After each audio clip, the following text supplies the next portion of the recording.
بگمان روما ایک جکوینترین باجرین جهانیه که هبونا وی باجری با 700 سالان پیش زاینید زفرید.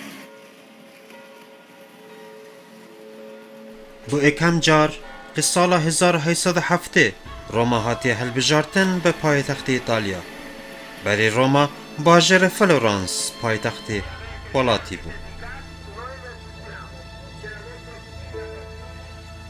روما جماره که زور کنیسه لحیه که لحمی باجرن اوروپا پتره کد گهی تنیزک 1000 کنیسه و دیران.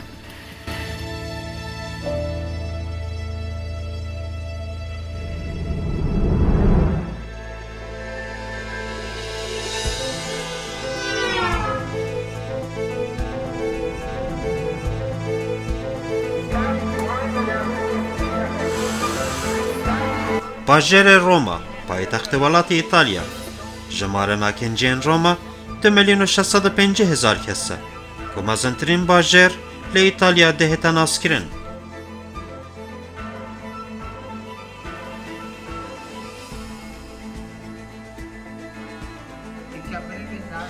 لسر ناو روما گلک بیرو با چونن جواز هیا و هندک جمع جناس ناو روما bu navê kem paşayî wî serdemî Romulus dizîvirînin. Herwisa ramana Roma yanî hêz. Herwisa hêz êk ji xesletên şerkerin Romyan bû di mêjûyê de. Herwisa êk ji seyr û semerên bajarê Roma. Hebûna welatek bi navê Vatikan di nav cergê vî bajarî. Vatikan welatekê biçûk bi hebûna hezara kinciyan. Herwisa Vatikan بنگهک اولیه بو همی کاتولیکن جهانه و گرنگه که زور هیه شلای آینی. هر وصال دیفلی کلینن میجوی اکم مول لجهانت زفرت بسردم امپراتوریا روما. گاف موله شه 4 بینایت مزن پیک دهات به ناو تارجان که 105 دکان تدابون.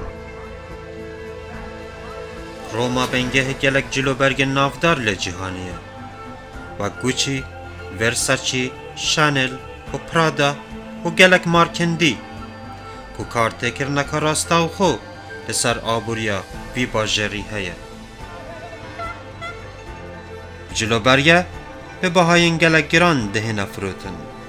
لاورا روما باجر چاره دید شلای استایل و جلو برگان. هر وسا ایک ش باجرن فشن پشتی میلانو و نیویورک و پاریس دید لهمی جهانه.